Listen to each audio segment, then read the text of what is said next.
최근에 일본의 와세다 대학 연구팀을 포함한 국제 연구팀은 칠레에 있는 아타카마에 위치한 알마를 이용해서 최초의 은하가 회전하기 시작하는 장면을 포착하는 데 성공을 했으며 이를 아스트로피지컬 저널 레터스에 게재하였습니다.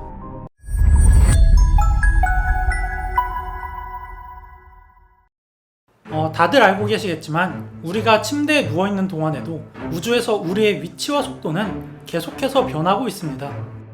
지구 적도를 기준으로 했을 때 약 시속 1600km에 달하는 속도로 지구가 자전 중이며 심지어 지구가 태양을 공전하는 속도는 약 시속 10만 8000km 정도로 거의 시속 11만 km에 육박합니다.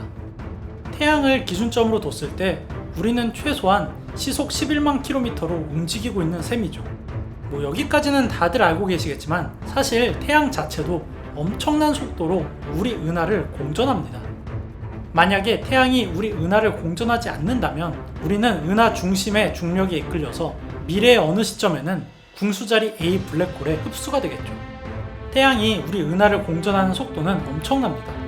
태양은 시속으로 치면 약 시속 70만 km의 속도로 우리 은하를 공전 중인데 이런 엄청난 속도에도 우리 은하는 매우 거대해서 태양이 우리 은하를 한 바퀴 공전하려면 약 2억 5천만 년 정도가 걸리죠. 여기에서 뇌절까지 하면 우리 은하도 국부은하군의 중력 중심 주변으로 이동을 하고 있는데 이 결과로 인해서 45억 년 뒤에는 안드로메다와 충돌이 예정되어 있습니다. 물론 국부은하군 밖으로 벗어나게 되면 그 밖에 있는 은하들은 우리 은하들과 주고받는 중력보다 암흑 에너지가 더 강해지기 시작을 하기 때문에 점점 더 멀어지고 있습니다. 이러한 이유로 제가 타임워프물을 별로 안 좋아하는데 왜냐하면 만약에 1000년 뒤로 타임워프를 한다면 우리 은하 내에서만 봐도 지구의 위치는 약 6천억 킬로미터 정도 바뀌어 있을 것이고 시간 좌표만 변경을 한다면 텅 빈 공간으로 타임워프를 하겠죠. 만약에 공간 좌표를 정확하게 계산을 한다고 해도 그 사이에 운동 방향이 바뀌게 되고 이 벡터값까지 보정을 하지 않으면 땅바닥이랑 시속 수십만 킬로미터로 부딪혀서 즉사할 테니까 이걸 아무튼 태양뿐만이 아니라 우리 은하의 모든 별은 은하 중심을 기준으로 은하를 공전합니다. 제각기 그 궤도나 속도는 조금씩 다르다고 해도 어느 정도 비슷한 방향성을 가지고 움직이고 있어서 우리 은하를 그래픽으로 표현을 한다면 이런 식으로 회전한다고 볼 수가 있죠. 하지만 최초의 은하가 언제부터 회전하기 시작했는지는 알지를 못했습니다. 지금까진 말이죠. 최근에 일본의 와세다 대학 연구팀을 포함한 국제 연구팀은 칠레에 있는 아타카마에 위치한 알마를 이용해서 최초의 은하가 회전하기 시작하는 장면을 포착하는 데 성공을 했으며 이를 아스트로피지컬 저널 레터스에 게재하였습니다. 천체 장비가 발달하면서 과학자들은 점점 더 먼 은하를 관찰하기 시작했는데 알마는 빅뱅이 생기고 완전 초기의 은하들을 발견할 수 있는 경지에 이르렀습니다. 이 은하들이 우주 초기의 은하임을 알 수가 있는 건 도플러 효과를 이용한 적색편의 덕분인데요. 적색편의 관찰에 최적화가 되어 있는 알마는 적색편의를 이용해서 멀리 떨어진 은하의 회전 속도까지 감지할 수가 있습니다.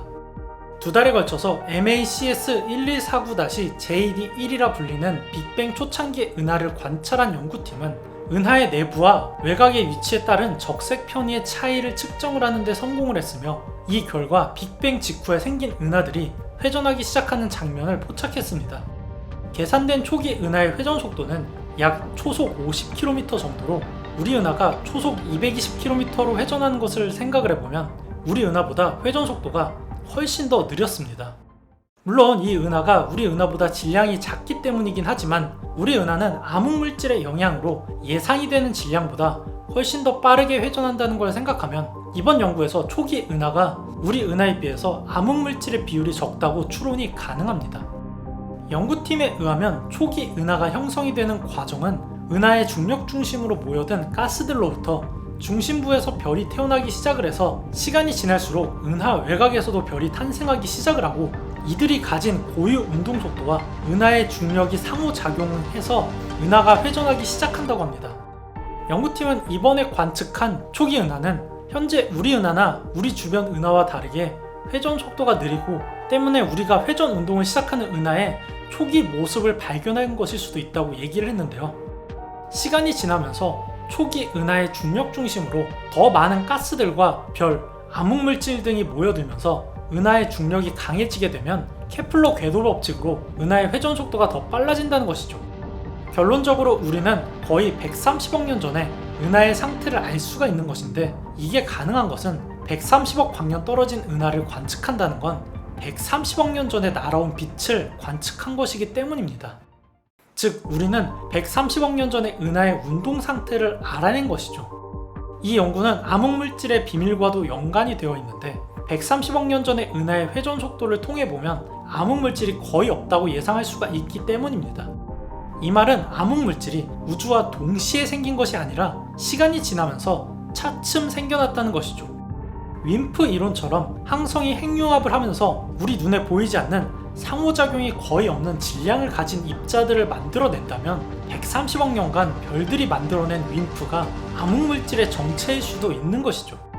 향후 10년 동안 강력한 천체 장비들이 계속해서 등장하는 만큼 인류가 우주 탄생의 비밀에 얼마나 더 다가가게 될지가 궁금하네요. 그러니만